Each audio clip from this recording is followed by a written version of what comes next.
All right, in the bottom right of this IEM qualifier replay. Thank you, Borsi, for finding such a cool one and submitting it so I don't have to search through everything. It is the Red Terran, Liquid Taeja, who I think is legitimately still, like, on Team Liquid. I don't know if he's being, like, paid a lot or I don't know what the deal is, but yeah, he's still Team Liquid Taeja. In the top left, as the Blue Terran, it is TYTY on Team TSG. Also, our Korean caster for the scene.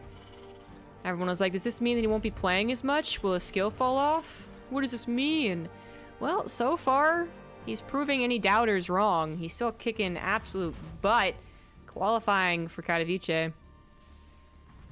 A bit of a spoiler, I guess, but since we don't know what part of the bracket this was played in, it's not really a spoiler. TY, I think, pretty much needs no introduction, but just know that he is the build order, I think, general of StarCraft 2 now. MVP was actually, like, just a madman with build orders. He knew, like, every single one. He would execute every single one. Now TY can do a lot of different styles and a lot of different build orders and has some weird ones as well to throw out to really mix up a best of 7, best of 5, what have you. He's generally known for a more safe style of play. Even a lot of really, really long games, mech games. And is more macro-oriented. Taeja might need a reintroduction, which is funny. Taeja needs no introduction for people who were around during, what, 2014, 2013, something along those lines? The summer of Taeja was the big thing. He'd always win tournaments in the summer, only occasionally in the winter. And was one of those guys that was pretty well known for just being a real talent. Like, his work ethic was good. It wasn't like it was terrible, but it wasn't 12 hours a day either, like a Jaedong.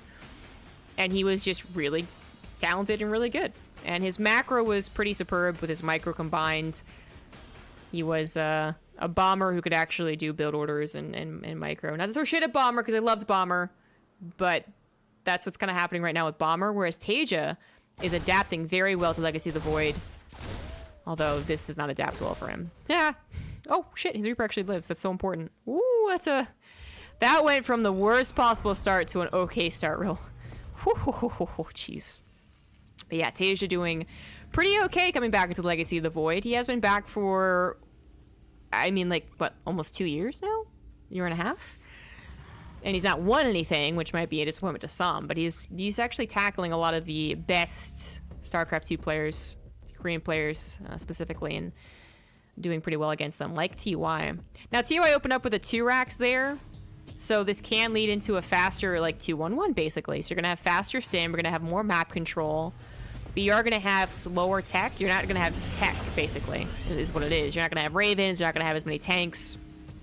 But you can still get decent upgrade timings, and you can still get a decent third base timing because you can slap your third CC on location, and the defender kind of can't. Taeja doesn't know about this yet. I'm actually not sure if the double Reaper was fast enough for him to know exactly what the build is, but it might have been. I want to double check that, to be honest. It might have been, because the second Reaper really does take a long time to appear. Yeah, I think it was. I'm like thinking through my own TVTs right now, and I think that was fast enough for Taeja to be like, oh yeah, I'm not touching this. Like, I know what he's doing. But there's not a typical follow-up here, a conservative follow-up, third CC, Raven, tanks, just try and kind of turtle for a little while, something that maybe Innovation would have done. No, it's a fusion core. So we're going to have a battlecruiser opener here from Taeja, and it's so funny because it just cast a TVT between Diamonds, I want to say. Sorry, Counterpie, I'm not sure. But obviously not Korean professionals. And the same idea is still true. The battlecruiser is generally not the most impressive opener in TVT because you have a lot of things that already counter it. But what did I just say about this 2-1-1 opener? You're not going to have a lot of tech. You're not going to have a Raven. I'm surprised to see even a Cyclone. That might just be kind of that addition to TVT that makes it a little bit safer, which is very important because he kind of needs it. But yeah, you'd otherwise just have 16 Marines, well, more than 16, but you would have a double drop, and that would kind of be your army for a while. And that type of army doesn't do so well against a battlecruiser with its thick hide. Lots of armor. So Battlecruiser plus Yamato leads me to believe that Taeja will be playing some mech and going into more than one Battlecruiser. Maybe it's exactly like TDZ where you go into a third Battlecruiser and then right into mech, right? I'm not sure. But that usually means at least two, right? Third CC on location as I predicted, because I'm smart. And then we have those medevacs on the way. Alongside that tank production, combat shield stim would have been faster even if Taeja was going to go for bio. Believe it or not, if he was actually going for bio, he still wouldn't have stim on the way. Well, I guess he could have, depending on his build, but plenty of TVT builds don't have it that fast. Battlecruiser, already taking damage. Just, did I miss it? What actually happened there? Oh, he just ran over the Marines, that's why. That happened so fast, but I guess because they stimmed, right? That happened so fast. There we go. The power of replays, guys. Yeah, oh, that was so coincidental. That's why I missed it. I thought he teleported into the main, which would have been the better call. Unknown to him. I mean, this is just completely coincidental. The Marines were already there. They stemmed underneath it. With the medevacs, they could absolutely take it on without it. It was a little bit questionable, but either way, the Battlecruiser would be way too low to really stick around, and it's got to skedaddle. It already is too low. The Cyclone's looking for a lock-on. This is so far a terrible start for Taeja as he's trapped right here, trying to go up to the Cyclone, trying to go into the main base. Neither one is really going to work out. And that one Cyclone, that one little addition to what I would say is otherwise, like, this is not a normal way to do the 2-1-1 follow-up thing. It's really worked out well for him. It is going to be factories and armories on the way back at home for Taeja. Double armory. So fitting in some greed here. I think he's got to expect that he won't get a fast third CC against someone like this. Not just the opener the way it went, but also because he's the slower player, the mech player, the battlecruiser player. It just would be expected. And he's got to be okay with that. Most mech players are okay with that. You do need a third. You can't just be contained on two bases forever. It's not Heart of the Swarm, guys. But to delay it a little bit is not so bad as long as you keep that battlecruiser count. And that's already kind of not happening. He already lost one. But that's the idea of mech, isn't it? As long as I keep my units alive, and they're pretty good at staying alive, they're pretty good at protecting each other, then I will slowly build an army. Very slowly build an army that is better than yours. And this is where I would be terrified of playing this game out. Because, oh god, playing against mech players. But TUI is going to show us the way, man. In general, the advice is to keep map control, delay third bases as long as possible, hopefully delay your fourth base. Hopefully, for the bio player, the game actually ends around that fourth base. You know, that's the real trick to the mech player continuing on in a macro game, is getting that fourth base up. But it doesn't always happen. So you out-expand them, you out-upgrade them, and you are ready to tech swap when you think it is possible to do so. But it's tricky. Double drop in the main, surprisingly effective. If this was Masters League, there'd be 5 billion missile turrets. But I say surprisingly effective, it basically just means it landed in the main. Didn't actually do very much. The Vikings came to try and support it against the battlecruiser defense, which would have been a really good idea, but they were just a little late to the party. And the Marines against 2 battlecruisers actually died pretty quickly. And there we go. There's the missile turrets. There's a good mech player.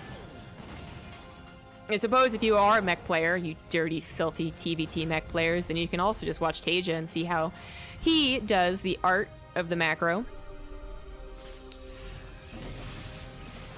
In this case, just be prepared for drops and keep your eyes on the front. Always have your tanks sieged. If you're not paying attention to them, they should be sieged, and hope you don't miss anything.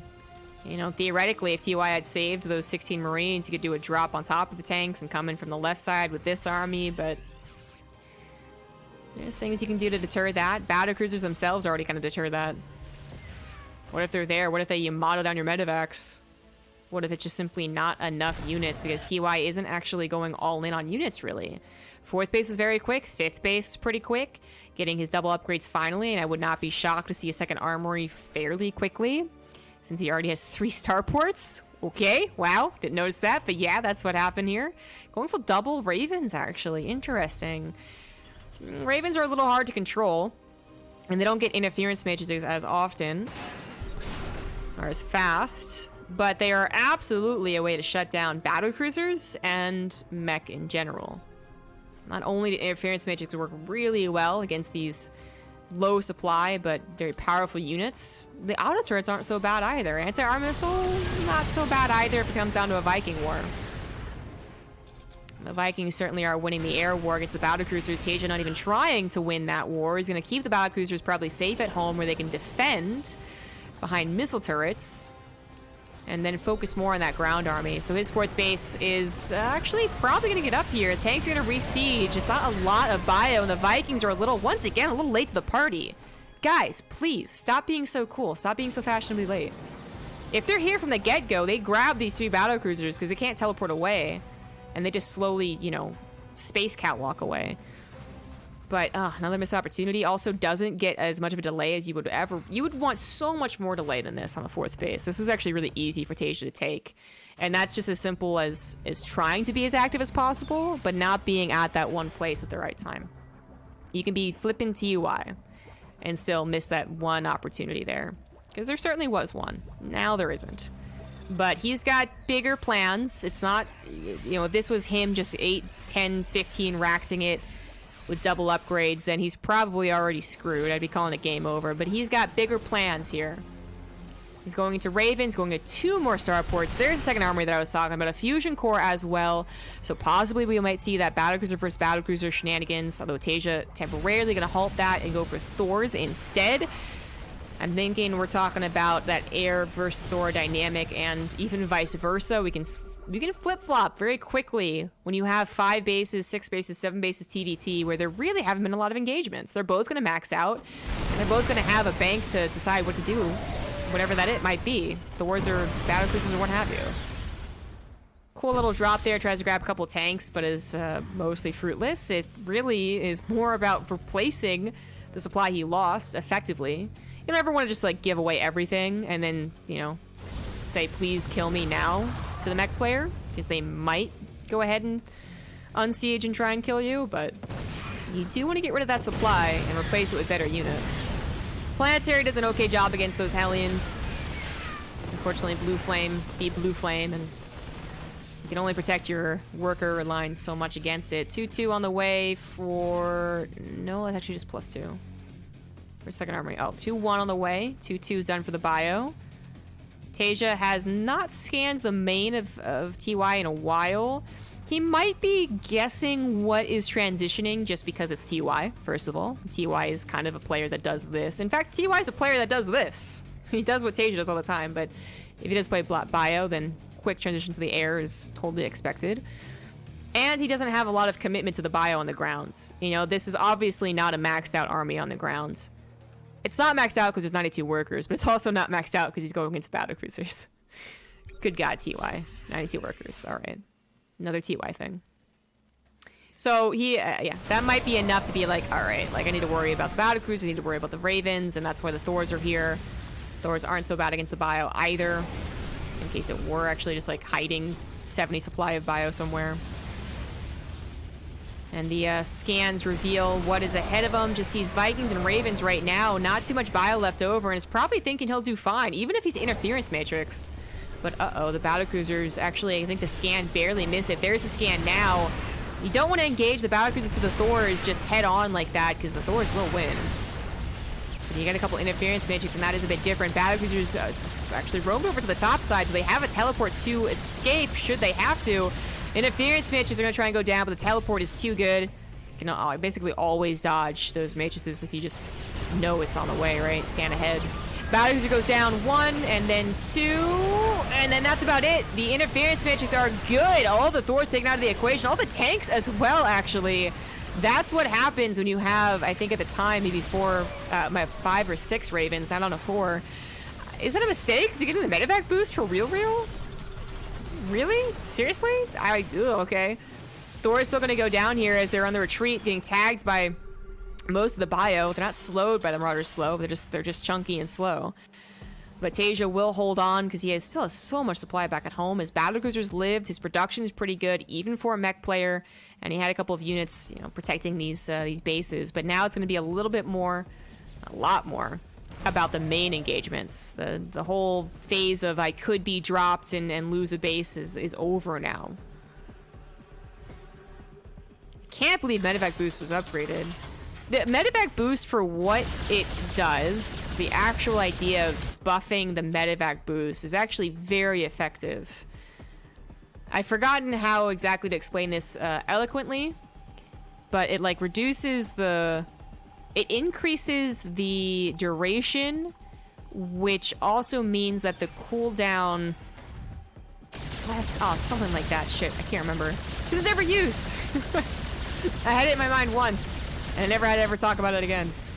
But anyways, I don't think we'll really see it in play here, but it does help them escape situations. So there's that. Battlecruisers take down the top right. 7 SCVs have died, but TY was on 97 at one point. Vikings land on top of the mech army and are pretty damn effective with the concave of bio as well, and the anti-armor missile from the Ravens being very effective. TY kind of tripping Taeja up here by not fully committing to an air army, but rather actually continuing to make a very strong ground army, fully upgraded as well. He never went into that +2 ship armor.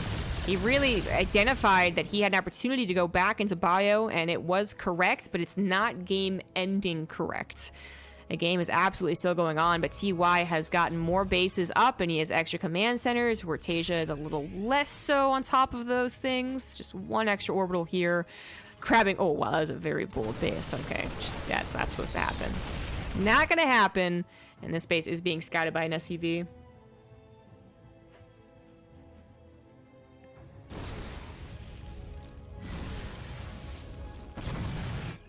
Yeah, it's because the medevac cooldown starts when you press the boost. That's right. Yeah, I got it. So yeah, the cooldown is also like kind of effectively reduced. So it's really effective. It's just like no one really needs to boost for that long or that often. You either do the drop and die, you do the drop and do damage. Like, I don't know. It's still a pretty scary mech army from Taeja, even though it doesn't have a lot of tanks. A couple Hellions denying mining. Do we have high-sec auto-tracking? We do not. Kind of a key feature later in the game. Building armor too. I guess building armor, you can kind of argue that you're going to be dead if you're dead, right? If there's an army on top of your planetary, it's dead. But I certainly think high-sec auto-tracking can help with some of these run-bys. Thank you very much, RBB Shard, for the 27 months. That orbital goes down. If only it had building armor, am I right, guys? And oh, good God, the SCVs. Oh, geez, but ditto. Bit of tit for tat. Base goes down to the top right. Wasn't an orbital or planetary or anything, but I pointed out that Taeja doesn't exactly have a surplus of extra command centers just to pick up and slap down, where TY kind of does. TY gonna try and tackle a planetary without building armor is doable, but it would lose him a lot of supply, even with a concave. So it doesn't sound too tempting right now. TY wants to do more damage because he's taking more damage. More bases go down for him. Battle cruisers appear, though, with the Raven, the interference matrix, once again taking out all the Thors from the equation. Taeja simply not having enough Thors because he has to keep in mind that he has to deal with the mech army, or the bio army, on the ground as well. It's very hard to balance what army he has to get versus TY, who keeps using the Ravens effectively for both bio and battle cruisers. He teleports forward to try and take care of the battle cruisers of Taeja as well. Yamato going to come down from both players. Raven's going to interference matrix the tanks. There we go. And the Marauders will take down every single tank. The Vikings, the Marines actually trying to take down the battle cruisers. It's looking to be very TY favored right now as he also replaces his bases. He actually just had enough minerals to replace them. It's not even the orbitals. And because he has so many orbitals, losing over 40 workers, 50 workers, isn't actually a big deal. He's still okay. TY about to win this game, it feels like. He grabs a third orbital. He scans to make sure his opponent isn't just replacing them easy peasy. One is being replaced, but that's it. Easy cancel on that one. But Hellions are a bit distracting right now. Not really going to find as much as they would like. Taken out by a bunch of Marines, and Taeja He does have just barely enough economy to go for that remax, and he's trying to remax appropriately. He needs at least a couple, you know, maybe 3 or 4 tanks for a ground army, but we can see their God vision that battlecruisers are in fact still being made, so more Thors would be more appropriate in this situation. And the Raven count has been depleted. Every time they go in for an interference matrix, it's almost guaranteed 1 or 2 of them will die. The range on the Thors is pretty damn good. And controlling Ravens is actually kind of hard. Their cast range on interference matrix is pretty good, but they kind of glide forward a bit. Anyways, battlecruisers take out another base that was trying to go to that top right. And, oh, that's a sad little... is this enough with 3 Thors? I thought that was kind of a sad warp in, but it might be enough. Planetary goes down. Oh, no, it doesn't actually. TY initially targeting it down. Decides not to. Decides to take the engagement. And then teleports back home to try and defend his own base. His anti-armor missile plus the interference switch on the tanks means the bio can take on the Thors easy peasy. And Taeja is just having trouble matching the composition. And I do not blame him. I'd also be confused. What is supposed to work against this? Perhaps you have to go for Vikings just to try and snipe the Ravens preemptively? Or perhaps he just never really had enough of his army together. That was a fight where his army, only half of it was fighting. It might have been different if everything was there in the front lines, but so it goes. TY takes at least that game. I don't know if he took the series. GG. Thank you very much, Borsey, for that submission. Always fun to watch some mech versus bio when I don't have